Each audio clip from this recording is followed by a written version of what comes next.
Let's talk more now about President Trump's war on what he calls fake news and his idea today of eliminating anonymous sources from reporting. Fox News media analyst and host of Fox's Media Buzz, Howard Kurtz, has that part of the story. President Trump went beyond his charge of fake news today to accuse media organizations of publishing outright fiction when they quote anonymous sources. Because they have no sources, they just make them up when there are none. I saw one story recently where they said 9 people have confirmed. There are no 9 people. I don't believe there was 1 or 2 people. They shouldn't be allowed to use sources unless they use somebody's name. The president is referring to a Washington Post story on Mike Flynn's pre-inauguration contacts with the Russian ambassador and the false account he gave to Vice President Pence. But as Post editor Marty Baron said today, that story was later confirmed by the administration and led Mr. Trump to fire his national security advisor. Follow the money. What do you mean? Where? Oh, I can't tell you that.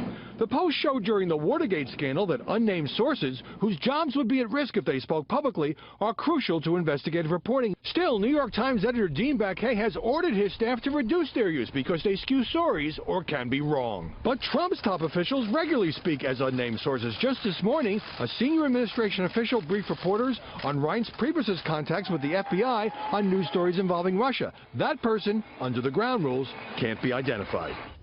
The president also claimed the media argue that his administration can't criticize their dishonest coverage because of the First Amendment. I'm not aware of anyone saying they don't have a constitutional right to push back, and let's face it, his media bashing generates plenty of coverage. So let's come back to that news with some media organizations being excluded from Sean Spicer's White House gaggle. What do you make of all this? It's a pretty strong brushback pitch, Brett, especially since some conservative journalists were allowed in. CNN called this unacceptable and a retaliation for reporting facts the administration doesn't like. Fox News is joining the 5-network pool complaint about this gaggle. Now, I should point out that Spicer regularly calls on outlets like CNN and The Times, and the president took a couple of questions from CNN at his recent press conference. Every administration holds selective briefings for favorite outlets, but because this was a pool event, it does feel like a troubling slap at news organizations whose coverage has upset the president. And we should point out, because it was a pool event, they got access to the material, but it's about which organizations were allowed in and which weren't. All the information was made public, so nobody was shortchanged, but of course every news organization wants to be able to ask a question.